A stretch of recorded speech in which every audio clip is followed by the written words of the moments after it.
Muy bien, buenas tardes. Son las 4 de la tarde aquí en Madrid. Bienvenidos a todas las personas que os habéis conectado y os agradezco primero os tuteo y en segundo lugar os agradezco enormemente el que le dediquéis un rato a lo que es hablar, compartir y sobre todo evaluar un poco pues, lo que es la cadena de suministro hoy, la supply chain, lo que ha cambiado y lo que previsiblemente cambiará a corto y a medio plazo. El contenido es muy simple. Yo me presentaré. Mi nombre es Alberto García de Castro. Aquí en el Instituto Europeo de Posgrado soy el tutor de la asignatura de Supply Chain. Soy licenciado en Derecho y diplomado en Marketing. Yo soy una de estas personas más de letras que de ciencias, y luego he tenido posgrados tanto en el Instituto de Empresa aquí en Madrid como en el INSEAD en Fontainebleau, en Francia, como en el IES en la Universidad de Navarra. He desarrollado mi carrera profesional en compañías como el Grupo Agrolimen, como Heineken, como Salves en Logística, y actualmente como director comercial y de marketing de España y de Portugal en el grupo ID Logistics. Os voy a contar muy brevemente qué es el grupo ID Logistics para que sepáis un poco quién habla y qué es lo que hace un grupo como el nuestro, ¿no? Es decir, el grupo es un grupo joven, es un grupo que creció, se desarrolló en el año 2001, todavía somos teenagers prácticamente. Estamos rozando ya las 26.000 personas en todo el mundo, de las cuales hay algo más de 4.000 aquí en España. Es una compañía que tiene un accionista de referencia, pero está en la bolsa desde abril del año 2012. Tiene más de 7,5 millones de metros cuadrados de almacenes, tiene 350 almacenes en todo el mundo y fundamentalmente más del 50% de nuestros contratos se gestionan en más de un país, ¿no? Somos una compañía que tiene como voluntad además el acompañar a nuestros clientes de la mano para arrancar la actividad en un país y posteriormente en otros, y así sucesivamente, ¿no? El crecimiento de la compañía ha sido descomunal. Yo comentaba antes con la directora académica que cuando yo me incorporé a la compañía, hace 8 o 9 años, la compañía tenía aquí en España 13 almacenes, hoy en día tiene casi 68, y el nivel de facturación pues tiene un ratio de crecimiento anual de más de un 10%, ¿no? Y es muy interesante porque ese crecimiento ha venido en parte por lo que es fundamentalmente crecimiento orgánico, más clientes, más cuentas, más actividad, más plataformas, pero también por vía adquisiciones. Con lo cual, aparte de saber de logística, que estamos obligados a saber, hemos tenido que saber y aprender de lo que son adquisiciones, fusiones, integraciones de compañías. Y eso es algo muy, muy, muy importante y muy interesante. Fundamentalmente nosotros somos un operador generalista, es decir, somos un especialista en nuestros sectores. Yo destacaría de aquí los sectores de retail, que son para nosotros muy importantes, el e-commerce, que luego veremos datos que ha crecido de una forma descomunal durante la pandemia, pero que ya llevaba un ratio de crecimiento muy significativo anteriormente. Toda la parte de fragancia, cosméticos, textil, y una parte muy especializada que es farma, la logística de la salud, que se ha hecho algo crítico durante la pandemia y que se ha hecho algo verdaderamente importante en nuestras vidas. Esto es ID Logistics España y Portugal, perdón, que son 64 plataformas más 4 que estamos poniendo en marcha ahora mismo. Acabaremos el año con 68 plataformas, cerca de 1.300.000 metros cuadrados de almacenes. Es una de las compañías más grandes en este sentido. 4.200 profesionales y movemos más de 850 vehículos diarios, tanto para transporte de larga distancia como para distribución capilar. Esta es un poco la organización geográfica. Si os dais cuenta, hay un grado de concentración de almacenes brutal aquí en España, en el entorno de Madrid y Guadalajara y en el entorno de Barcelona-Tarragona. Solamente en la zona de Guadalajara aquí quienes la conozcáis, tenemos más de 350.000 metros cuadrados de almacenes y esto se produce en casi todos los países, en casi todos vuestros países.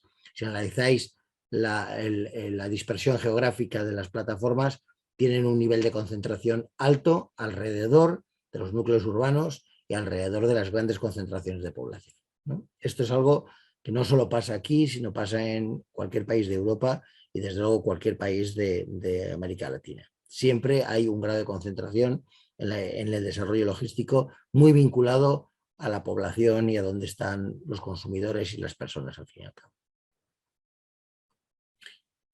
Una cosa muy importante es que, de ahí viene un poco nuestra charla de hoy, es que nuestro mundo durante la pandemia y nuestro mundo posterior ha cambiado.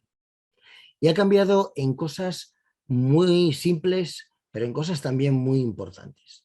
Y nuestro objetivo es analizar no tanto qué ha cambiado el mundo desde el punto de vista social o desde el punto de vista económico en general, sino de qué ha cambiado y qué le ha afectado a la cadena de suministro como tal. Ha cambiado en cosas que no habíamos visto anteriormente. Es decir, nuestra generación no había visto pandemias globales y por lo tanto soluciones globales, no había visto problemas de falta de chips, por ejemplo, o de falta de semiconductores, no habíamos visto los problemas de transporte marítimo que hemos visto recientemente, nunca habían existido esos planteamientos, nunca el nivel de exportación de países de Asia como China, etcétera, había llegado a un nivel de saturación y desde luego no habíamos visto desde el conflicto de los Balcanes el efecto tanto económico como social como a nivel de inmigración que supone una guerra en el entorno europeo, ¿no? Por lo tanto, nuestro mundo ha cambiado. Yo recuerdo esta portada del New Yorker, que era el pobre Papá Noel intentando traer todos los regalos a través de un buque de carga de estos enormes y que lo que evidenciaba es que hemos llegado a tener problemas verdaderos de materias primas, de productos electrónicos, etcétera, no solo por el problema que hubo, si os acordáis, en el canal de Suez, que fue determinante, sino en general por la falta de capacidad de los puertos y por la falta de capacidad, tanto los puertos de salida como de llegada, perdón, como en lo que es la accesibilidad a la cadena de suministro desde el origen hasta el final. Si nos damos cuenta, la crisis de los contenedores, que se originó en marzo del 2020, pues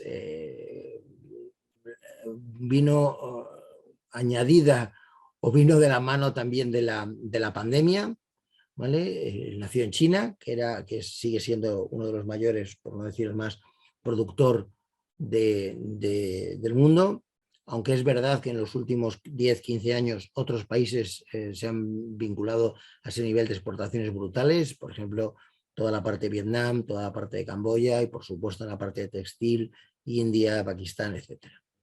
¿Qué sucedió con la crisis de los contenedores? Pues que los puertos no tenían la capacidad para exportar, no había bastantes contenedores ni bastante flujo marítimo para garantizarlo y al llegar a los puertos, tanto de Estados Unidos como de Europa principalmente, pero también a nivel mundial en cualquiera de ellos, no había la capacidad de descarga suficiente como para hacerlo.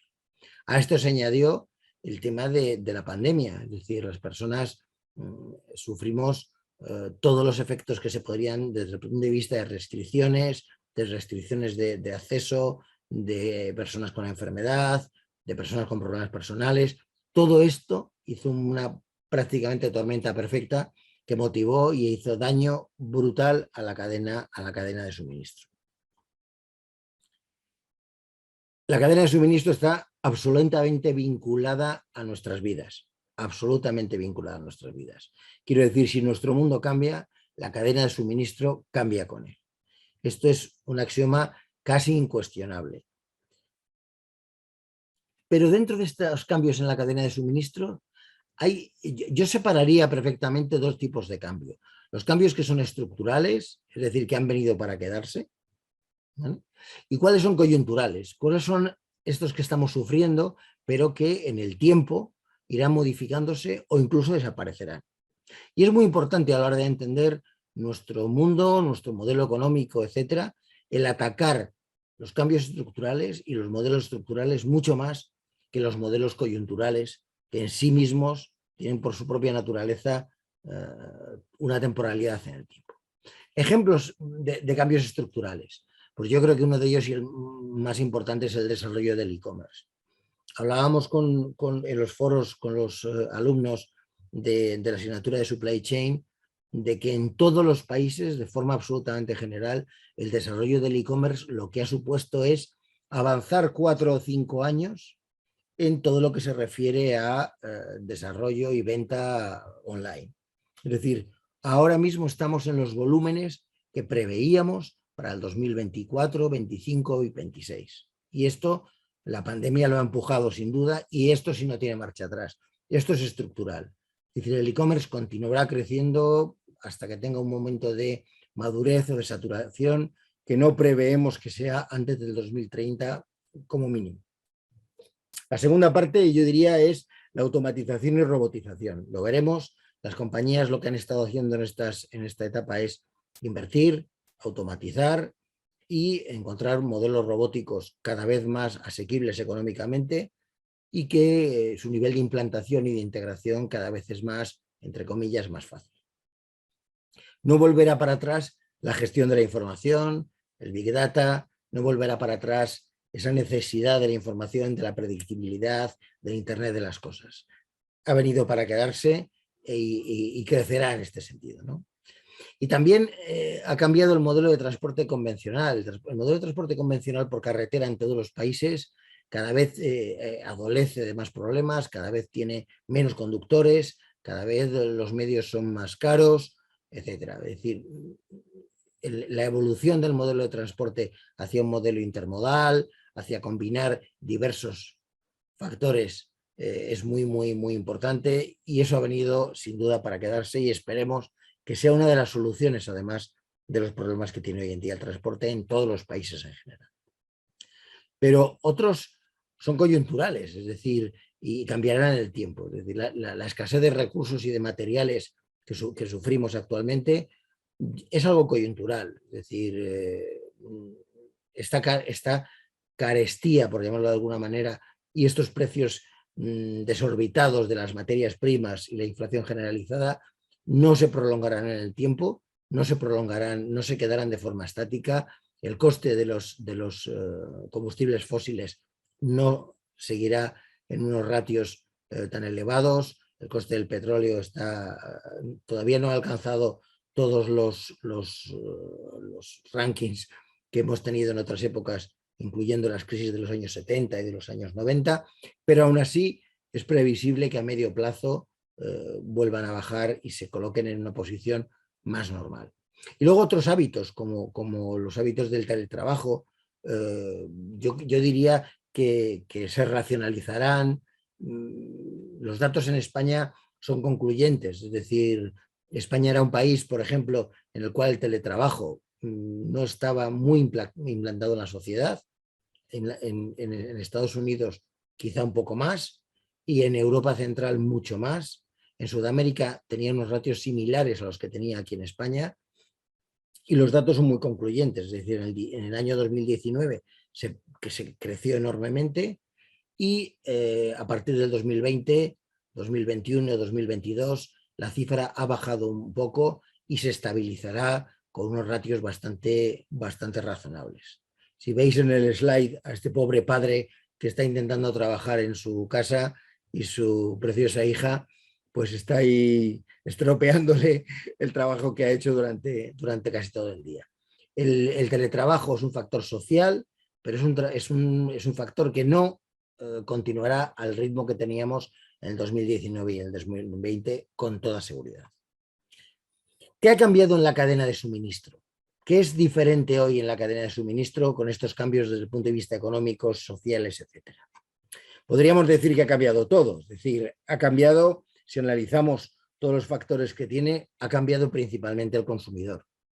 Y cuando cambia el consumidor y el consumidor se hace más exigente y dispone de más información y pide su producto con un nivel de entrega en la última milla brutal, cuando lo quiere para allá, de la forma que quiere, con un modelo omnicanal en el cual puede comprar en cualquier momento, desde cualquiera de sus dispositivos, en cualquier sitio, y quiere la entrega cuando la quiere, en su franja horaria, etcétera.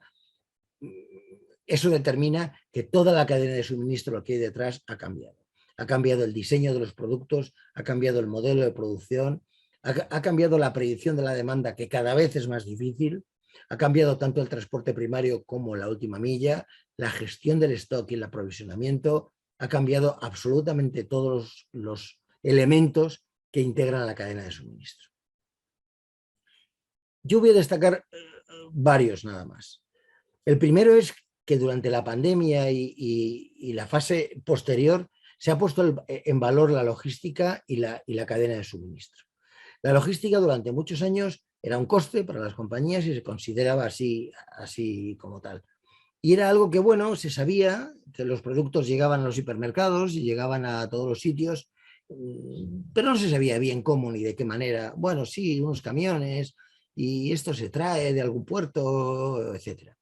Yo creo que la pandemia, y sobre todo en la parte de salud, puso en valor que la logística no solo no iba a dejar tirados a los consumidores, sino que iba a apoyar incondicionalmente e iba a hacer los esfuerzos que fueran necesarios para sacar adelante todo el proceso de la cadena de suministro.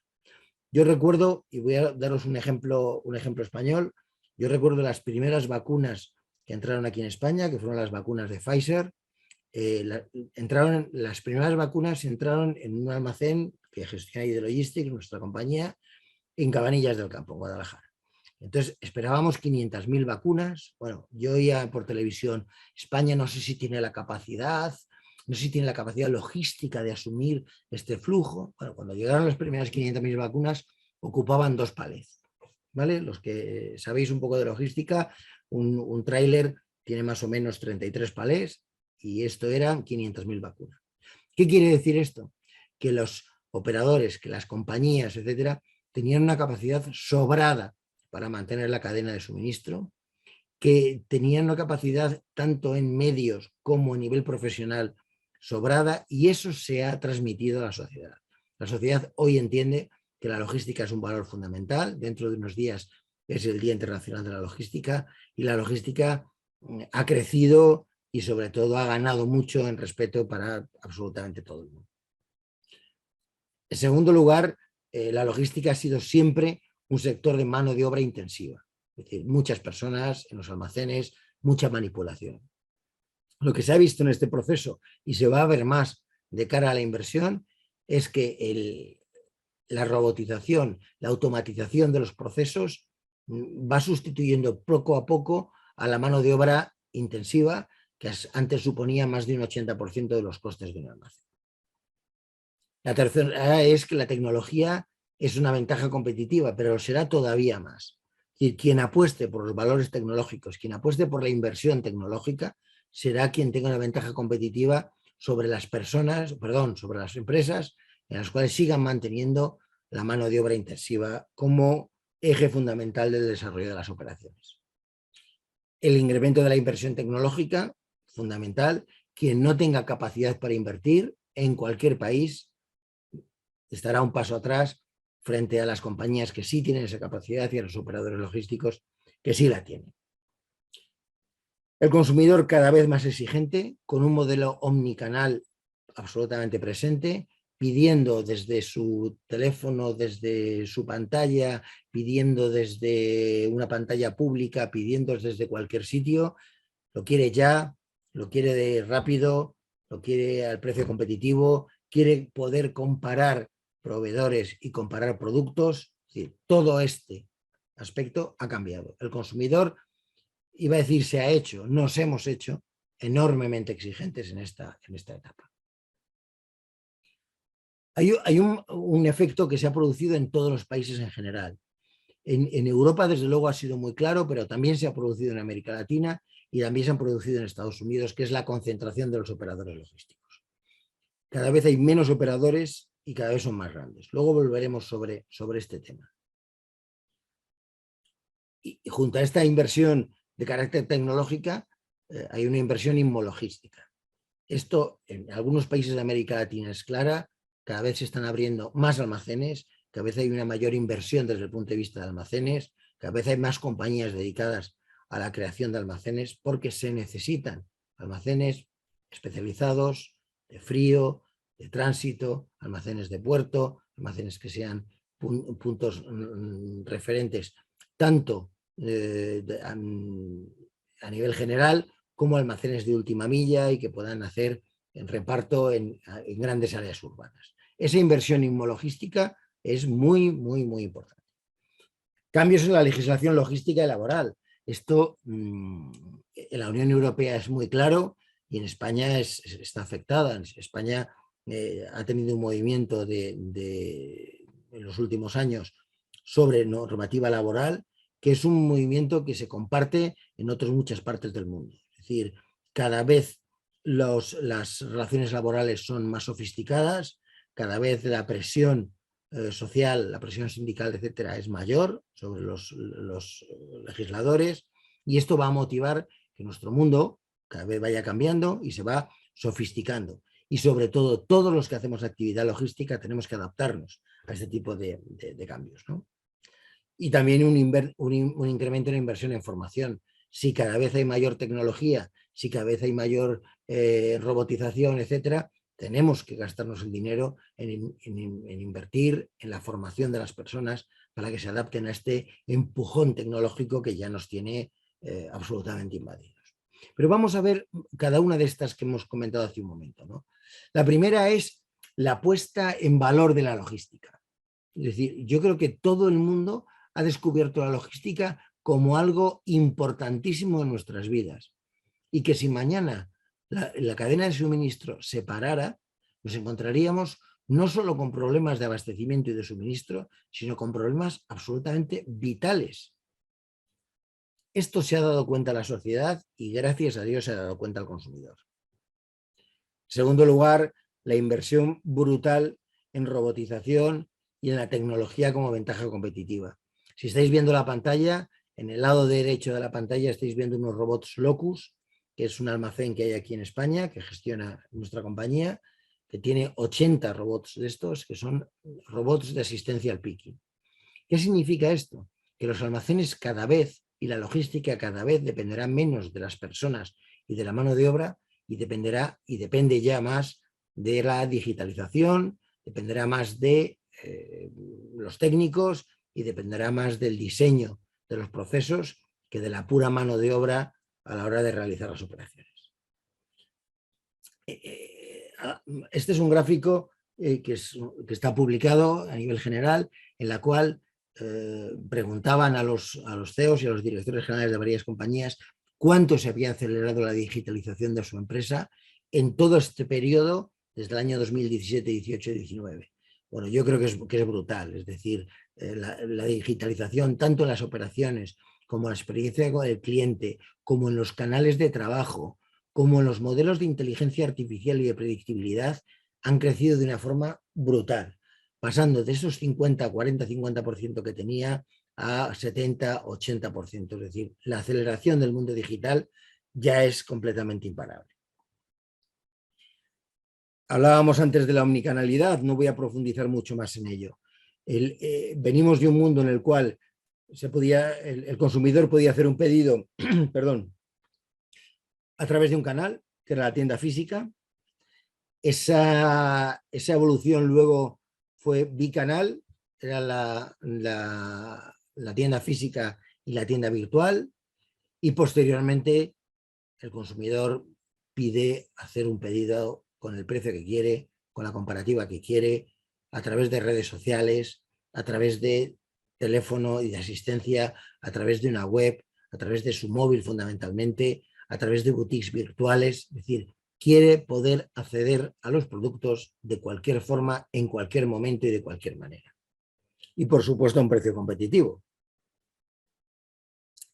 Hablábamos antes de la evolución del e-commerce, ¿no? Está claro, es decir, la evolución del e-commerce ha adelantado 5 años la progresión de consumo. Es decir, todo lo que teníamos previsto que se iba a desarrollar en los años 19, 20, 21, 22, saltó de repente y nos encontramos un día por la mañana con que los volúmenes estaban en la previsión que teníamos en los años 2025-2026. Y esto ha sido generalizado en todos los países, es decir, no es un aspecto en España, no es un aspecto en Europa, sino que quizá menos en otros países, pero todos los países que habían desarrollado ya el e-commerce han visto un salto brutal, y todos los que no han visto un desarrollo del e-commerce tan grande han visto cómo se motivaba en ese momento. Yo pongo un ejemplo que es Portugal. Portugal tenía un grado de utilización de e-commerce muy inferior al que tenía España. Ha crecido de una forma tremenda en estos últimos 3 años y se ha acelerado, y es muy previsible que se acelere todavía mucho más. Hablábamos antes del número de operadores logísticos.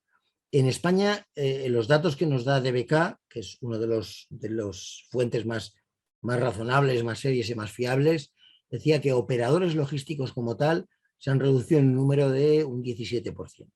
Pero no solo se ha reducido en el número de operadores, se ha reducido el negocio en esos operadores. Es decir, de los 167 operadores logísticos que hay en España, que son muchísimos, ¿vale? Y no hablo de compañías de transporte, hablo de empresas que tienen almacenes. Los top 10 generan el 60% de todo el volumen logístico. El top 3 genera el 37%.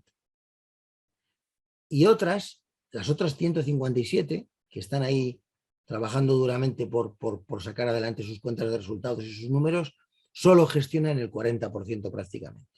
¿Qué significa esto? Significa que ha habido un grado de concentración muy importante, tanto desde el punto de vista de clientes como de volumen de negocio, como de número de operadores. El número de operadores, fundamentalmente porque hay una parte de ellos que ha desaparecido por la propia dinámica del negocio, otros porque han sido absorbidos, ha habido un proceso de fusiones y de integraciones brutal y todavía va a continuar. O sea, el número de operadores logísticos se va a seguir reduciendo, y va a llegar a un momento en el cual este top 10, este top 15 de los operadores logísticos abarcarán un 70% de todos los flujos logísticos que se den en un país. Este formato es muy diferente en cada uno de los países. Es diferente en Colombia, es diferente en Ecuador, es diferente en Perú, es diferente en Estados Unidos, es diferente en cada país. Pero todos tienen la misma tendencia. Y la tendencia es reducir el número de operadores y la concentración del volumen en operadores más grandes cada vez más. Inversión, sin duda. Quien quiera sobrevivir en este sector tendrá que invertir. Invertir en tecnología, invertir en almacenes e invertir en formación. Hay que gastar dinero en adecuar estos cambios que hemos visto en las personas principalmente, en los almacenes y en los medios, y en tercer lugar, en el desarrollo de cosas que no tienen a corto plazo retorno, pero que sí lo tienen a medio y largo plazo. La formación, sin duda, no tiene un retorno para mañana a las 9 de la mañana, pero tiene un retorno a medio y a largo plazo, incluso a corto, muy relevante. Tener almacenes cada vez mejores, cada vez más sólidos, cada vez con certificados de calidad, certificados BREEAM, etcétera, es fundamental, es muy importante. Y tener almacenes, no solo un almacén de 60.000 metros en no se sabe dónde, sino almacenes de proximidad, almacenes que puedan cubrir la última milla y que tengan un modelo sostenible. Es decir, hoy en día en las grandes urbes seguimos entregando todos los operadores logísticos una parte muy importante en transporte convencional, ¿vale? Entonces, el transporte convencional es un camión que tiene 30 palés y que se mueve por gasoil. Todas las compañías estamos haciendo un esfuerzo, toda la sociedad está haciendo un esfuerzo por medios de transporte sostenibles, por medios de gas, por medios eléctricos y sobre todo por tener una red que permita hacer esto, sobre todo yo diría en las grandes urbes, como puede ser cualquiera de las capitales de nuestros países. Hablábamos antes de los cambios en la legislación logística y laboral. Es decir, yo creo que uno de los grandes problemas que tiene hoy el mundo es, sin duda, es la inflación. La inflación que desde el punto de vista puramente económico, viene de varios factores muy diferentes. Hay que luchar contra la inflación desmesurada, y una de las cosas que tiene es la presión social y la adecuación de los salarios a ese nivel de decrecimiento, perdón, del poder adquisitivo de las trabajadoras y de las personas. Eso nos lleva a cambios en las reformas laborales, eso nos lleva a cambios en la gestión de transporte, salarios, medios, control de costes, normativas, conciliación de la normativa local, conciliación de la normativa de cada uno de los países, en el caso de España con la Unión Europea, etcétera. Esto va a seguir así.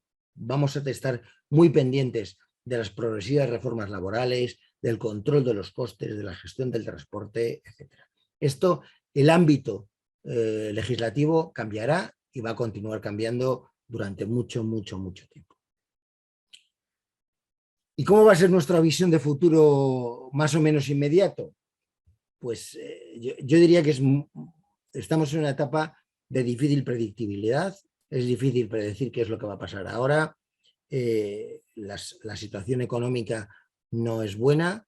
Las previsiones que había de crecimiento se están moderando en todos los países de una forma sistemática, pero hay tres factores en los que creo que todo el mundo coincidimos, ¿no? Y es que en el futuro inmediato continuará la inversión y la tecnología, continuará. Todos aquellos que no estén en el aspecto de invertir y de hacer más tecnológico su negocio se irán quedando progresivamente fuera. La segunda parte es la logística será cada vez más sostenible.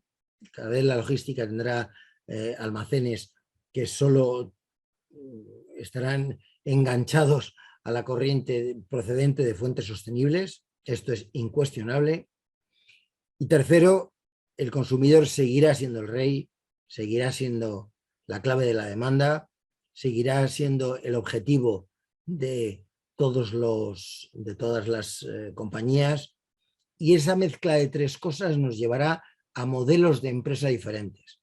Modelos de empresa más sostenible, modelos de empresa cuyo esfuerzo económico en la inversión en la tecnología cada vez será mayor, y modelos de empresa en la cual el consumidor será indiscutiblemente el rey y será indiscutiblemente el eje de esta nueva etapa.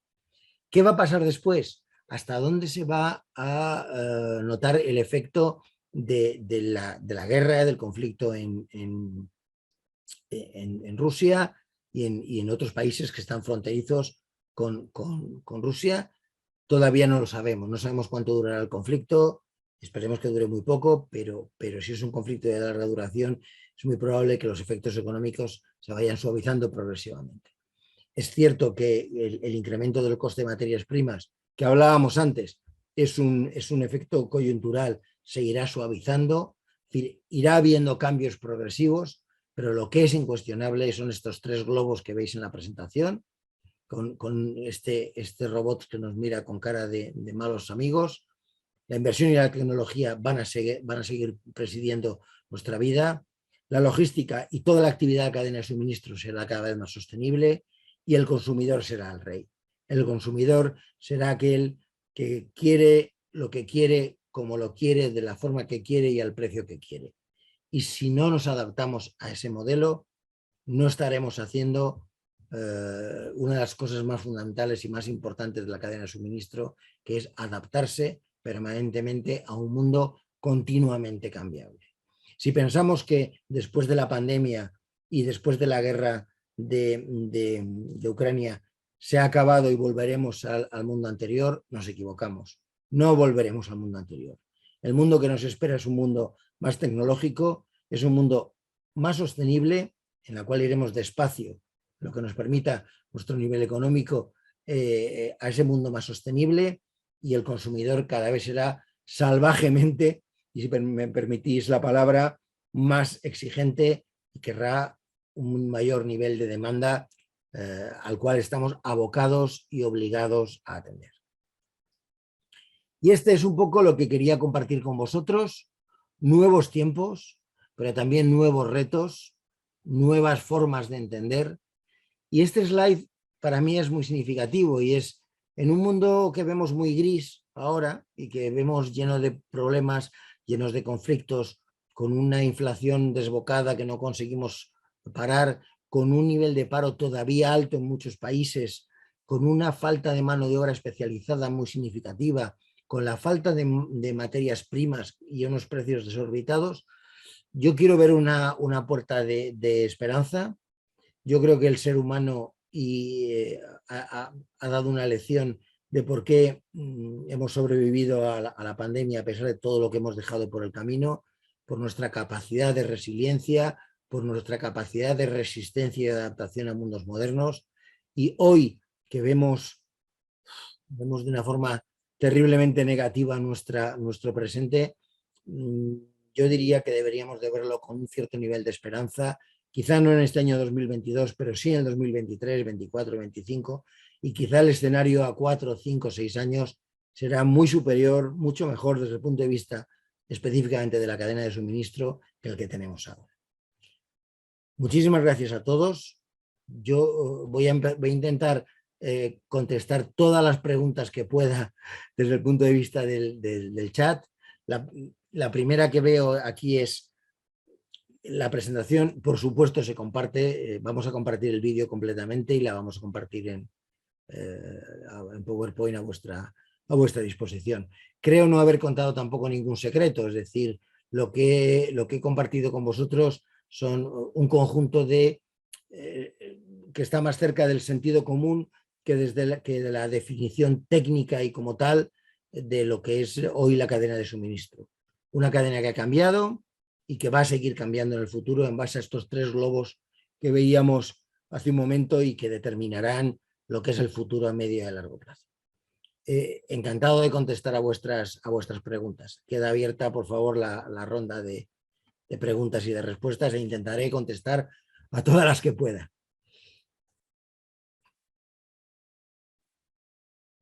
Bueno, ¿qué le espera a América Latina? Me preguntáis. Yo diría que el desarrollo cada vez mayor, pero muy diferenciado en algunos países. Es decir, uno de los problemas de América Latina es, y también lo sufre Europa, pero en menos medida, es el que es un continente de varias velocidades. Hay países mucho más desarrollados que van económicamente de una forma mucho más solvente, y estos países, su cadena de suministro y su modelo económico traerá mejores resultados a corto plazo, y hay países que van incuestionablemente mucho más lentos y sufrirán mucho más a la hora de la adaptación. También pasa en Europa, Es decir, la velocidad a la que van algunos países en Europa no es la misma. Es verdad que la velocidad a la que iba España hace 20 años era tremenda y hoy en día pues sufrimos un poco más, pero en América Latina esa economía de 2, de 3 velocidades seguirá presente y va a ser un hándicap a la hora de desarrollar. Dice, de acuerdo a la presentación se tendrán menos operadores y mucho más grandes. No, yo estoy de acuerdo con el planteamiento, es decir, hay un mito que dice que solo los operadores pequeños tienen un servicio personalizado. Lamento decir que no es cierto. Es decir, el servicio personalizado es casi una exigencia hoy por hoy del mercado y la tendrán que tener los operadores pequeños y los operadores grandes. Pero además yo voy a añadir una palabra más, la flexibilidad. Es decir, el operador grande y el operador pequeño tendrán que ser enormemente flexibles. ¿Qué es lo que sucede? Que el operador pequeño no podrá, con la capacidad de inversión que hablábamos antes, que era necesaria, en automatización, en formación, en procesos, etc. Yo creo que no tiene que ver el tamaño, en este caso, con la flexibilidad del tratamiento final. Espera que esto va terriblemente rápido y yo no quisiera...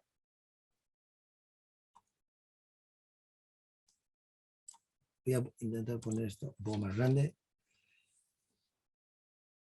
Una pregunta interesante. ¿Cómo es el desarrollo de la logística en países en vías de desarrollo? Los que yo conozco, que sé sobre todo Europa, América Latina, etcétera, yo os voy a poner un ejemplo. Lo que ha crecido lo que era la antigua Unión Soviética, la Europa del Este, en los últimos 10 o 15 años, ha sido brutal. ¿Cómo va a crecer esa logística en los países en vías de desarrollo? A base de la inversión. En parte por la inversión estructural de los propios estados y en parte por la inversión de las compañías internacionales. Pero va a crecer y va a crecer mucho, de una forma muy significativa. ¿Dónde se puede encontrar la información consolidada de exportaciones e importaciones de cada país? Yo creo que en Internet hay varios estudios en este sentido, ¿no? Mi punto de vista en inversión en la bolsa de valores, yo creo, no soy un experto precisamente en bolsa, pero yo creo que ahora mismo las bolsas en general están muy bajas en términos generales, están sufriendo varios factores, pero también los expertos dicen que es el momento de comprar. No sé si será verdad o no, pero es verdad que las acciones y el valor de muchas compañías, sobre todo de compañías que tienen pues recursos minerales, madereros, hidrometalúrgicos, es decir, materias primas, son una oportunidad en términos generales. Los precios finales, otra pregunta, que los precios finales a los consumidores serán aún mayor por los productos demandados, aunque los ingresos sean similares. Sí, los salarios no van a crecer al ritmo que están creciendo las materias primas, ni van a crecer. Es decir, va a haber un efecto, por lo menos durante los próximos 2-3 años, en los cuales se está perdiendo ya poder adquisitivo por parte de las personas, de una forma brutal. ¿En qué temas específicos se debe de invertir en formación o estudios? Pues yo diría que en todo lo que tenga que ver con formación técnica, que tenga que ver con tecnología, que tenga que ver con aspectos nuevos que han nacido relativamente hace poco, Big Data, Internet de las cosas, Internet of the Things, en ese tipo de segmento casi de formación merece la pena invertir a nivel de formación.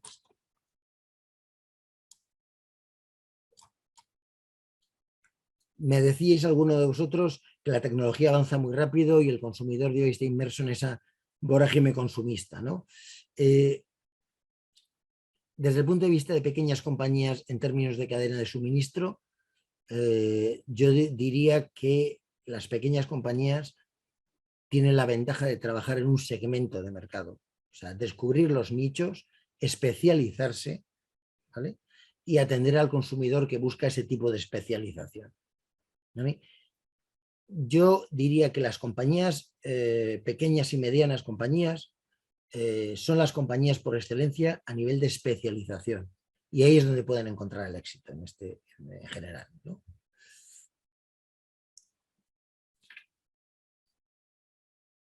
¿Cuánto tiempo considero que se estabilice la cadena desde materias primas hasta la última milla? Dependiendo, sí que no existe un ratio general. Es decir, yo creo que dependiendo los productos, dependiendo el momento, desde el punto de vista económico, no hay una predicción de cuánto se va a estabilizar esa cadena de suministro desde las materias primas hasta la última milla. Pero sí es verdad que el consumidor quiere que esta cadena de suministro sea lo más breve posible. Es decir, quiere hacer un pedido hoy y recibirlo hoy. ¿Qué significa eso? Significa que el punto de origen puede estar lejano, el almacén de transición ya tiene que estar cercano y el almacén y la entrega de la última milla tiene que estar aquí pegada a esta mesa prácticamente, dependiendo del producto, dependiendo del modelo y dependiendo de diversas cosas. ¿Cómo puede afectar la piratería a las plataformas digitales y al consumidor final? Pues yo os voy a poner un ejemplo muy importante. En la logística farmacéutica, uno de los mayores problemas que existen es la piratería a nivel de falsificación de productos, de falsificación de medicamentos. La Unión Europea puso en marcha un modelo que se llama serialización, que lo que quiere es que lo que obliga es una doble lectura del medicamento y a que se restrinja cada vez más la venta de medicamentos vía online y que lo que se realicen más son pues, controles, seguimiento, trazabilidad, etc. La piratería es algo que tiene que estar absolutamente perseguible, pero porque hace daño de una forma brutal. pero es muy difícil. Internet no es un campo cerrado, es todo lo contrario, es un campo abierto en el cual cualquier persona puede abrir una web, cualquier persona puede poner un producto en el mercado y poner en marcha un servicio con unos relativos controles legales y con unos relativos controles financieros. En España solemos decir que es muy difícil poner puertas al campo y este es uno de los casos. Es muy difícil poner puertas al campo en el tema de la piratería a nivel de las plataformas digitales. ¿Cómo será la producción de cartón y papel a nivel mundial? Crecerá sin duda. O sea, la producción de cartón y papel va muy asociada al desarrollo de la cadena de suministro. Sí, y en este caso al e-commerce. El e-commerce, uno de los cambios que tiene es que el packaging ha cambiado. Los productos van en una caja, en un sobre, etcétera, y el cartón y el papel seguirán creciendo, han crecido mucho en los últimos años y seguirán creciendo todavía mucho más. Para el manejo de medicamentos que requieren cadena de frío, ¿cómo podemos hacerlo más sostenible? Se usan cajas de... Sí, las cajas de Tecnopor son una de las soluciones, pero aquí la clave es el control de la cadena de frío. Es decir, no tanto los medios a través con los que se mueven, sino que no se rompa en ningún momento la cadena de frío, desde la producción al almacén principal, control de calidad allí, control de calidad cuando se suba un camión, control de temperatura, control de calidad cuando se entrega, control de temperatura cuando se está entregando. Es decir, no me preocupa tanto el utilizar un formato u otro como que los diversos controles en todos los pasos de la cadena de suministro, ¿no? Según el top 10 del Global Risks Report del 2022 del Foro Económico Mundial, se prevé en 10 años una gran preocupación por el cambio climático y los efectos de cohesión social, así como la ciberseguridad. ¿Cómo se verá afectada la gestión de la cadena de suministro en países de desarrollo?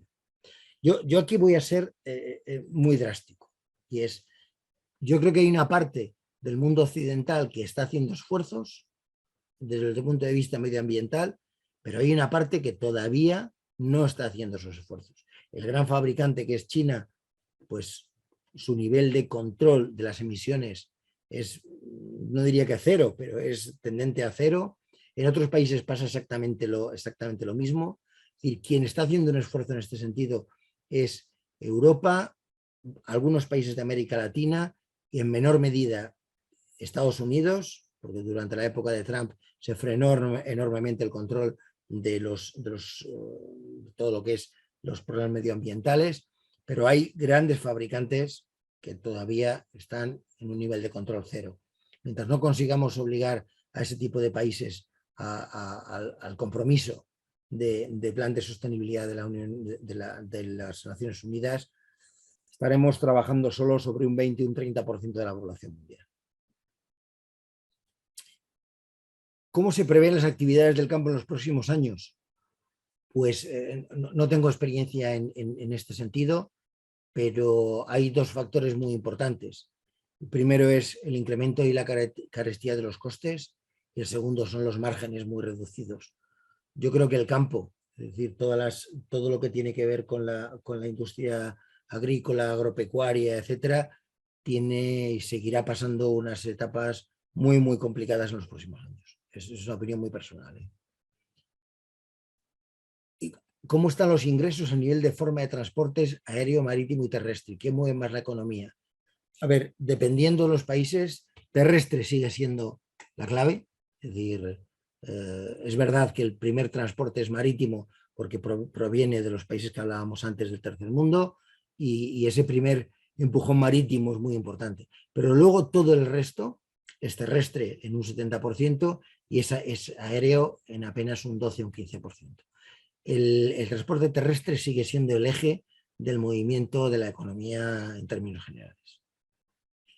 ¿Qué ocurrirá con la demanda de vehículos eléctricos y la producción de baterías de litio, que es una industria muy contaminante?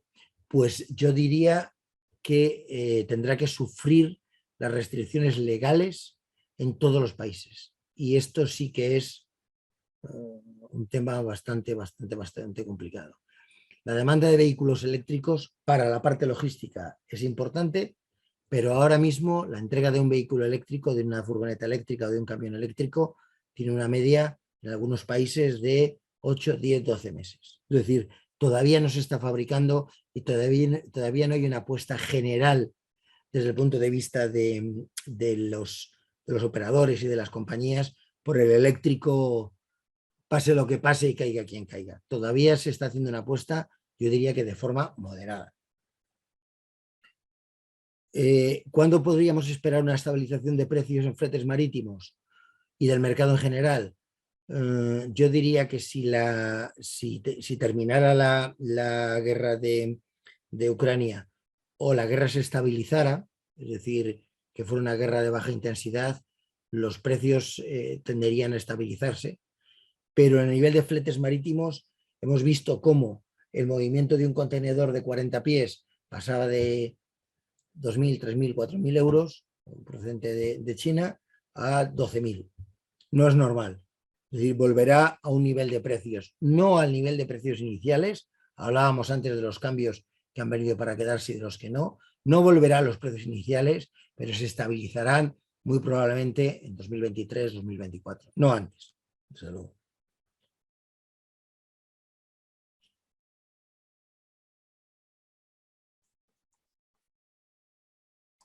Me preguntabais otra vez sobre las cajas de Tecnopor. No soy un experto exactamente en una situación, no conozco esa situación ecoamigable o eco-friendly que nos puede llevar. O sea, sé que hay varias soluciones en el mercado y además de muy diferente, pero no soy un experto en esto. Lamento no poder contestaros a esta pregunta. Estoy viendo a ver si me he dejado alguna pregunta. ¿Cómo será la consecución de materias primas generadas en Ucrania y Rusia? Yo diría que en Ucrania todo lo que sea exportación se frenará, porque uno de los objetivos de Rusia parece ser el ahogar económicamente a Ucrania. Y sin embargo, si os dais cuenta, Rusia sigue exportando a pleno pulmón, sigue exportando materias primas, sigue exportando combustibles, sigue exportando gas, como si aquí no pasara nada. ¿Vale? Con lo cual, es más que probable que todo lo que venga de Ucrania se frene enormemente y todo lo que venga de Rusia continuará funcionando a pleno pulmón, ¿no? ¿Cómo será la situación de empleos con el bajo suministro de materias primas?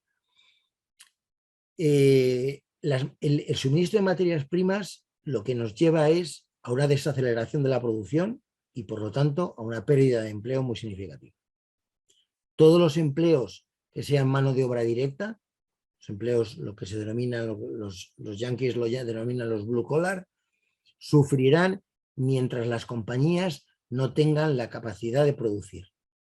En algunos sectores, el sector de automoción es uno de ellos, se mezclan varios factores al mismo tiempo. Uno, la falta de materias primas, de semiconductores, de chips, etcétera, por una parte.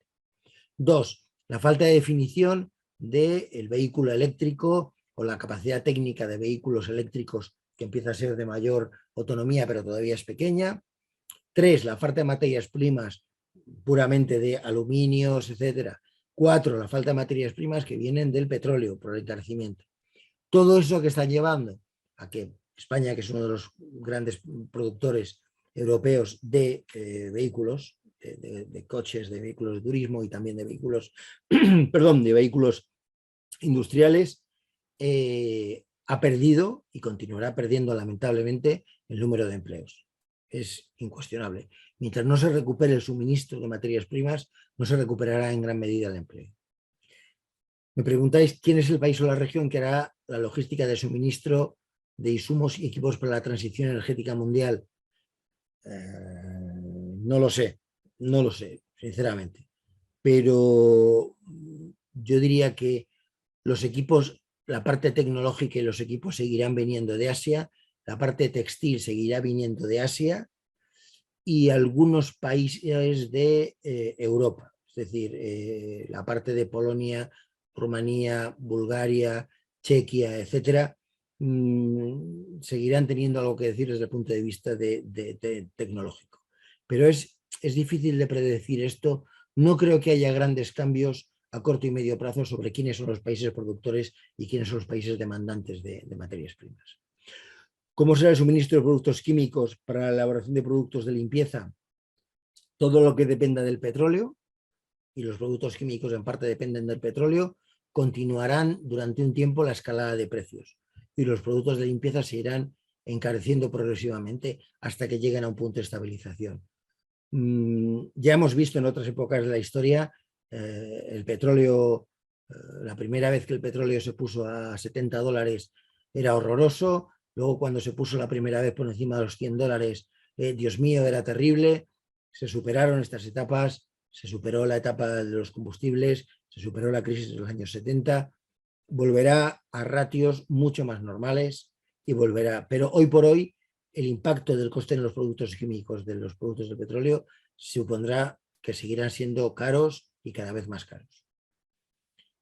Se está presentando mucha migración de mano de obra de América Latina a Europa. Sí, esto es un proceso que llevamos viendo durante mucho tiempo y además tened en cuenta que en España, por ejemplo, es mucho más factible el dar trabajo a personas que tienen una cultura mucho más similar, una lengua mucho más similar, que el integrar a personas que vienen de otros países de Europa o que vienen de países de África que no tienen la lengua, no tienen la cultura, no tienen otras muchas cosas, ¿no?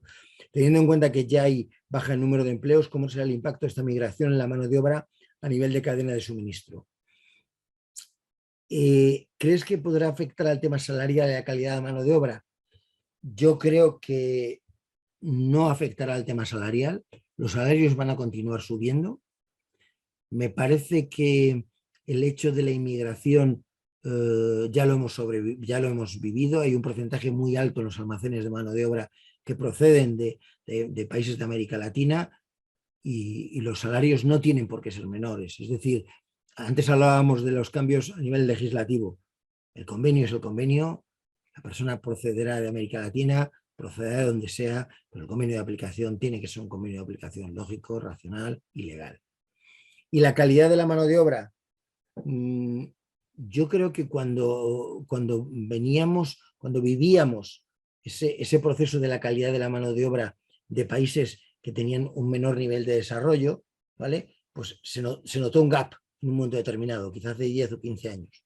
Se nota el gap en algunos países procedentes sobre todo de África y de la África subsahariana. Pero hoy en día la calidad del trabajo y de la mano de obra de una persona que viene de un país de Sudamérica y de un señor de Burgos, de aquí al lado, es muy similar, por no decir idéntica. Algunos ejemplos de empresas líderes que practican el método omnicanal. Yo os podría hablar de muchísimas. Cualquier fabricante, pues un Zara, un Inditex, la lista es infinita. O sea, pensad en compañías que fabrican y que tú puedes acceder a comprar desde tu teléfono, desde el ordenador, desde una pantalla pública, desde un teléfono público, desde una centralita telefónica, etcétera, etcétera, etcétera. O sea, los ejemplos, y he puesto uno que es Inditex, que es Zara, que el método omnicanal hoy por hoy no es tanto un método como tal, sino una exigencia al consumidor. Y nada más, os agradezco a todos vuestra participación, os agradezco enormemente las preguntas y muchísimas gracias por el tiempo que me habéis dedicado y espero os haber hecho pensar a todos un poco en lo que es este modelo y este mundo que ha cambiado tanto en general y en la cadena de suministro en particular. Muchísimas gracias a todos.